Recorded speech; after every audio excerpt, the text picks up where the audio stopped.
I'm Barbara Michelman, and I'm proud to represent the Dumbarton Catalyst team in the first half of our presentation. Dumbarton's church is located in the Georgetown neighborhood of Washington, D.C. Let me introduce the rest of our team. We have Reverend Rachel Cornwell, Neil Christie, Kelly Dickinson, Stuart Johnson, Jihei Kim Pak, and Mitty Quinn. Going into the core values of Dumbarton's congregation, our commitment to inclusivity, being welcoming, celebrating diversity, being in fellowship with one another, and providing encouragement, giving hope to those who need it most. The most pressing cultural and social shifts that affect our congregation include, first of all, demographics. We're heavily tilted toward older members. We don't have a lot of families with kids or young adults. And there's our geography. Our members are spread out across the district as well as into suburban Maryland and Virginia. And we don't really have a lot of contact to our immediate Georgetown community that surrounds the church. We also know that people don't necessarily want to go to church on Sundays, but then we also have a congregational culture that is centered around Sunday worship. And when we look at two specific demographics that we want to try and attract more of, millennials and Gen Xers, they see themselves as people of faith, but not necessarily churchgoers. And then, of course, this is something that we've all experienced, is the ongoing impacts of the pandemic on job opportunities, as well as job insecurity. So when we talk about the most challenging conversation that we've encountered in the community outside of our congregation, it's been how prohibitively expensive Washington, D.C. has become for so many to be able to afford just to live there. Our ward of the city, our immediate neighborhood surrounding Dumbarton's church, has seen an increase in encampments and a rise in homelessness. So when we talk about our congregation's call, we as a team decided we wanted to walk alongside people who are in the midst of life transitions, help them name their God-given gifts, and support them in living out their purpose. So regarding the aspects of the call that Dumbarton is focusing on and why, we're primarily focused on how to mentor people who need assistance in getting their careers and, or more generally, their lives on a more secure footing. So our experiment. We decided that we wanted to start with meeting local university faith groups, United Methodist faith groups, and our first was at Howard University. Our pivot, we initially wanted to have a sort of career speed dating, if you will, event, but we felt we didn't have enough connections in the community to successfully bring people into our church for this type of an event. So our pivot was to focus on going out to campus ministries to meet with and engage in relational conversations with college students as a way of learning more about the challenges they are facing in their lives. And in doing this, what did we learn? We learned that college students who are engaged in campus ministry are figuring out how to claim their faith for themselves and maintain their connection to God amongst peers who are not overwhelmingly religious, who overwhelmingly are not religious, excuse me. We also learned that many students who come from outside of the DC area to come to college here, they're really looking for off-campus learning opportunities such as internships. Our wins, I would say, speaking on behalf of our team, thanks to this process, we really better understand the demographics and needs of our neighbors. We also understand who's in our church as well as who's not. All the data that were shared with us at the beginning of this journey have allowed us to widen the net in our work of justice and welcome. We've really been pushed to try something new, and we are still learning to be open. We're still learning and open to new and different ways of doing ministry. Regarding that first event we had with the Howard Wesley Foundation, we had a dinner we Methodists know that success comes with sharing meals, right? So we took a meal to the Howard Wesley Foundation's Bible study. And that was just an amazing event to sit down with young people and go through Bible study with them and really listen to them as they wrestle with their faith and how to live that out in the world. It was a real honor and privilege, I think, for us to be there and for them to invite us in and to have the opportunity to listen to them. So we have a second event coming up later this month at the University of Maryland.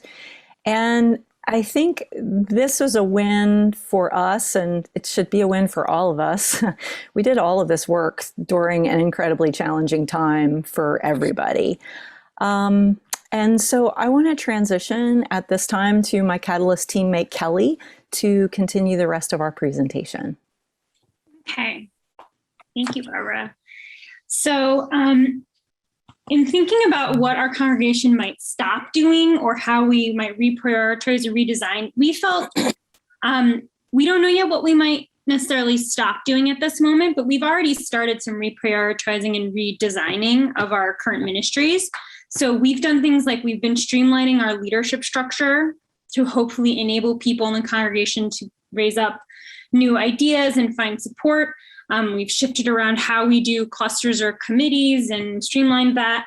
We're aiming to create new small group ministries to provide additional entry points into the congregation outside of Sunday morning worship. Because as Barbara pointed out, we know a lot of people don't necessarily think of Sunday morning as their main entry point. We're thinking about ways to make opportunities for learning and spiritual growth, like maybe book discussion groups or adult education moments, places we already have existing structures, and to be more inviting to new people. So things we already have, make them more accessible to new people, including people who continue to join us online as we've transitioned to hybrid. And in thinking about how we'll know if we're seeing all the people well, we have really been thinking a lot about, and well, this will be a trend, looking more outward than inward, or trying to have a better balance in that. And so we think we will know if our congregation is seeing all the people well, if we are continuing to do things that focus on listening, like continuing our relational one-on-ones with people in the community, and that we're spending more time sometimes, or a more balanced amount of time, connecting outside the church, as well as within our existing congregation. And then how we know if we are deepening discipleship well. We think that we will know our congregation is deepening discipleship well if we start to understand our call, if we understand our call to be what our call is, and that making disciples is something more than just bringing new members into our congregation, but instead that we're focusing on, one, what we can learn from the members of the community around us, and two, making an impact on people's lives by pointing out where God is already at work with them and in their lives. So wanting to think about discipleship, not just about that attendance piece. And how will we know if we're loving and leading like Jesus well? And this is similar to our last slide here, and that we will know if we are doing this if we're ministering to people where they are, and not just trying to get them to come and find us or assume that they will come gravitate to us, but that we are going out to our community and to the people who need us or might need us. And thinking about how the Catalyst Initiative has supported or challenged us to engage with millennials or Gen Zers, it's challenged us to keep thinking about how we're creating opportunities for our digital ministries, to be thinking about multiple entry points into the life of our church beyond Sunday morning worship, which has so traditionally been the center. And to think about our call as ministering with and discipling people who may never really become traditionally like church members, but who are hungry for the community and spiritual growth that certain ministries we have could provide. And when we started the Catalyst Initiative, we had 0 people in our sort of contact database of non-church members. And now we have at least 16, but this doesn't reflect additional conversations that we had with people who didn't give us contact information or ones that we haven't yet recorded. For example, just recently at our first meeting with the Howard students, we connected with at least 6 students from Howard that aren't yet necessarily in our database. And we, in the process, recently have interviewed and spoken about our church and congregation with at least 6 candidates for our Ministry of Music position. And that's not necessarily counted that number either. In thinking about how our practices of compassion, justice, and worship and devotion have changed and what fruit we've experienced, we feel we've deepened our compassion and awareness of all in our community around our church, and really been reminded firmly that we need to go outside our church to meet people where they are in order to be in relationship with them, not assuming that they're just going to come to us. Our worship has especially changed because we're growing a virtual community beyond our geographic area and wanting to maintain that community even as we've moved into a hybrid mode of worship. Thinking about some practices from the Catalyst we'll keep engaging with, we want to continue with the relational 101s and things like the prayer walks around our neighborhood, which we found very helpful. We're hopeful that our MVP of connecting with the university faith groups can evolve to a more regular interaction and connection with college students and can involve a larger number of our congregants. And that we'll continue to share and witness to God's all-inclusive love.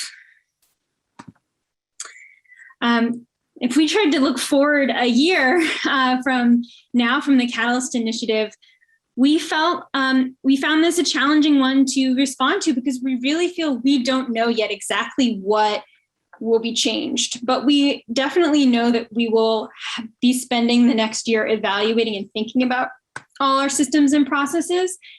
And we hope, I think, and assume we will make changes. But we feel without a little more time to reflect on how far we've come and to do a little more of that work, we can't predict exactly what those changes will be yet. And finally, we really want to celebrate, the ways that the Catalyst Initiative has really pushed us as a Catalyst group, and by extension, our congregation, to really rethink what church means for us. And then especially we found in this process, we were really challenged to reconsider the role of geography of our connection, or rather often sort of disconnection from our surrounding community and neighborhood, and what that means for our identity as a church and a congregation and our future. And we really celebrate both of those ways that we've been challenged to grow, as well as just the fact that we've made it through to now, despite all of the challenges of the past year.